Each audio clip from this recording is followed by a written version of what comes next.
বিসমিল্লাহির রহমানির রহিম। সন্তানের গুনাহের দায়ভার পিতামাতার উপর আসবে যদি তিনি নসিহা না করেন। হ্যাঁ, নসিহা করা এবং ইসলামী তারবিয়ত দেওয়া মুসলিম পিতামাতার উপর ফরজ।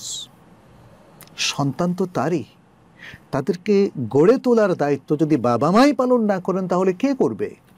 এই পৃথিবীতে সবচেয়ে প্রিয় মানুষ হচ্ছে বাবা মা সন্তানের জন্য, এবং সন্তানের সবচেয়ে কল্যাণ চান বাবা মা, এবং সন্তানের সবচেয়ে কাছের এবং রেসপন্সিবল অভিভাবক হচ্ছে বাবা মা। সেটি তো বুখারী মুসলিমের হাদিসে রাসূল সাল্লাল্লাহু আলাইহি ওয়াসাল্লাম বলেও দিয়েছেন, আলা কুল্লুকুম রাঈন ওয়া কুল্লুকুম মাসউলুন আন রাইয়াতিহি। আল ইমামু রাঈন ওয়া মাসউলুন আন রাইয়াতিহি ওয়ার রাজুলু রাঈন ফি বাইতি আহলিহি ওয়াল মারআতু রাঈয়াতুন ফি বাইতি যাওজিহা ওয়া ওয়ালাদিহি। এভাবে খুব চমৎকারভাবে রাসূল সাল্লাল্লাহু আলাইহি ওয়াসাল্লাম বলে দিয়েছেন যে তোমরা প্রত্যেকে দায়িত্বশীল এবং তোমাদের প্রত্যেককে তার দায়িত্ব সম্পর্কে জিজ্ঞাসাবাদ করা হবে।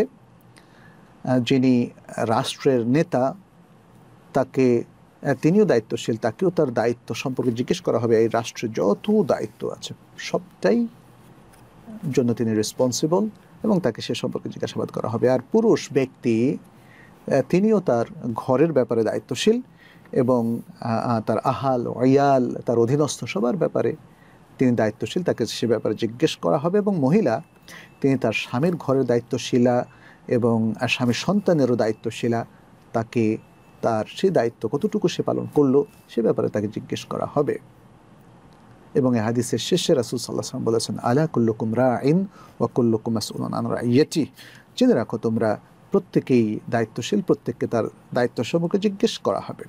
সুতরাং সন্তানের সঠিক তারবিয়ত দেওয়া, তাকে কোরআন শেখানো, তাকে সালাত শেখানো, তাকে একজন মুসলিম হিসাবে গড়ে তোলা, তার আখলাক সুন্দর করা, তার আকীদা বিশুদ্ধ করা, এটা বাবা মার দায়িত্ব। এবং সে যদি কোনো ভুল পথে যায় তাকে নসিহা করা এবং বাবা মা কিছুটা শক্তির প্রয়োগ করা, সেটাও শরীয়তে জায়েজ।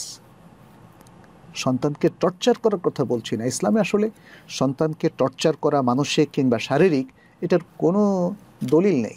কোনো কোনো ফ্যামিলি বাংলাদেশে কিংবা কোনো কোনো দেশে সেটা করে, এটা তার একান্ত ব্যক্তিগত। আমরা যদি আমাদের প্রিয় রাসূল সাল্লাল্লাহু আলাইহি ওয়াসাল্লামের জীবনী দেখি, সাহাবাদের জীবনী দেখি, সেখানে সন্তানদেরকে তারা খুব মারধর করে তাদেরকে অতিষ্ঠ করে তুলেছেন এবং তাদেরকে শারীরিকভাবে নির্যাতন করেছেন, রক্তাক্ত করেছেন, এমন কোনো দলিল নাই, বিশুদ্ধ দলিল নাই। ওমর ইবনুল খাত্তাব রাদিয়াল্লাহু তাআলা আনহু সম্পর্কে যেই ব্যাপারটা বলা হয় তার সন্তান সম্পর্কে, ওটা দুর্বল, অত্যন্ত দুর্বল এবং অনেকের মতে মাউজুর হাদিস, অর্থাৎ জাল কথা, ওটার সত্যতা নেই। বরং ইতিহাস হচ্ছে, সোনালী ইতিহাস হচ্ছে বাবা মা অত্যন্ত চমৎকার তারবিয়াতের মানহাজ এবং পদ্ধতি, ম্যাথোডোলজি ফলো করে সন্তানকে গড়ে তুলেছেন এবং তাদেরকে নাসিহা করেছেন। আপনি আপনার প্রিয় সন্তানকে এমনভাবে যদি গড়ে তোলেন, সে আপনার বন্ধু, ফ্র্যাঙ্ক রিলেশন, আপনার সাথে সব কিছু শেয়ার করে। আপনি যদি বলেন, এই তুমি সালাত কেন পড়ছো না, সে হয়তো বলবে যে বাবা আমার তো ঘুম বেশি ইত্যাদি, এরকম। মানে রিলেশনটা কীভাবে করে নেন, নাসিহা করতে হবে।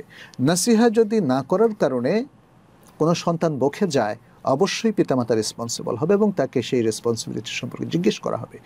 সন্তানকে কোরআনের শিক্ষা না দেওয়ার কারণে, সন্তানকে হাদিসের শিক্ষা না দেওয়ার কারণে, নামাজ না শেখানোর কারণে যদি সে বেনামাজি হয়ে যায়, যদি সে ইসলাম থেকে দূরে সরে যায়, যদি সে নাস্তিক হয়ে যায়, তাহলে অবশ্যই এই সুউত তারবিয়া, ভুল এডুকেশন দেওয়ার কারণে, ভুলভাবে তাকে গড়ে তোলার কারণে বাবা মাকে আল্লাহ তাআলা চরমভাবে রেসপন্সিবল করবেন এবং তাদেরকে শাস্তি দেবেন, কারণ বাবা মাই তাদেরকে সেভাবে গড়ে তোলেনি। আল্লাহ আমাদেরকে রক্ষা করুন।